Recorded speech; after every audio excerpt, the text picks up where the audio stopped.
அனைவருக்கும் சோஸ்திரம், good morning, shalom, சமாதானம் உண்டாவதாக.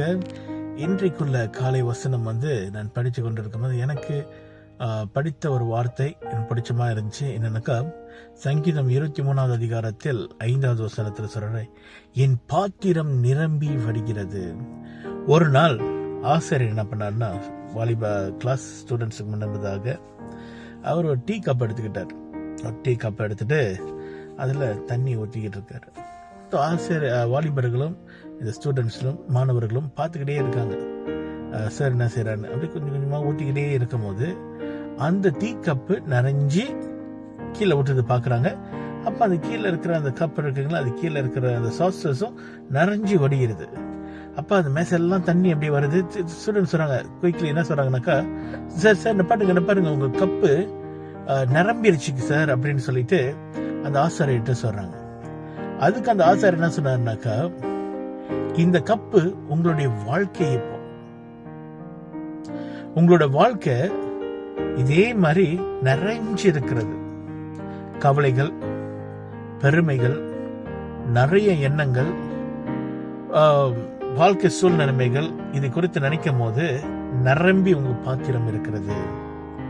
அதுக்கு அவர் என்ன சொன்னார்னாக்கா, புதிதா வருகின்ற காரியங்கள் உள்ளுக்கு உங்களால போற முடியல, புதுசா கத்துக்கிற ஒரு காரியங்கள் உங்களுடைய எண்ணத்துக்குள்ள போக முடியல, ஏன்னா உங்களுடைய சிந்தனை நிரம்பி இருக்கிறது அப்படின்னு. அப்ப அதே நேரத்தில் அவரு கண்டினியூ பண்ண சொன்னாருனாக்கா, சர்ச்சையில் சொன்னாரு, நீங்க உங்களோட பாத்திரத்தை எம்டி பண்ணணும். அது எம்டி பண்ணாதான், வெறுமையா ஆவனாதான் புதிதான காரியங்கள் உள்ளுக்கு வரும்.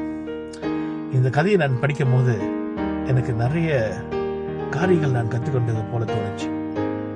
அநேக நேரத்தில் நம்மளுடைய இதயமானது மன அழுத்தங்கள், கவலைகள், வேதனைகள், பயங்கள், பழைய காரியங்கள் நம்மளுடைய சிந்தனைக்குள்ள இருக்கிறதும், சிலவள் நம்ம ரெசிஸ்டனா செல்ஃப் ரிலையன்ஸ், என்னுடைய சுயத்தில் அப்படி நான் இருக்கிறது, நம்மள புதிதான ஒரு காரியங்கள் உள்ளுக்கு வர முடியல.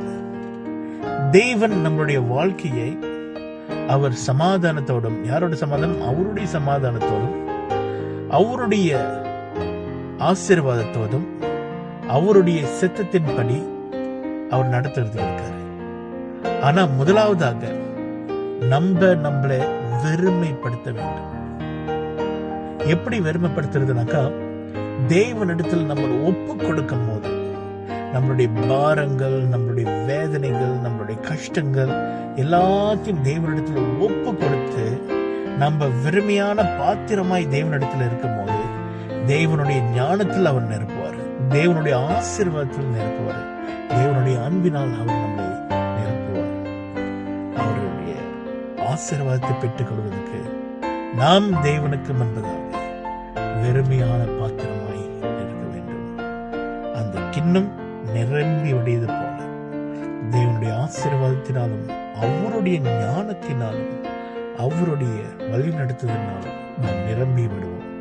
இதுதான் இன்னைக்குள்ள ஒரு சின்ன ஒரு ஷார்ட் மெசேஜ். இந்த ஒரு ஆசீர்வாதம், காலை ஆசீர்வாதமானது உங்களுடைய வாழ்க்கைக்கும் ஒரு ஆசீர்வாதமாக இருக்கும் என்று நான் விசுவாசிக்கிறேன்.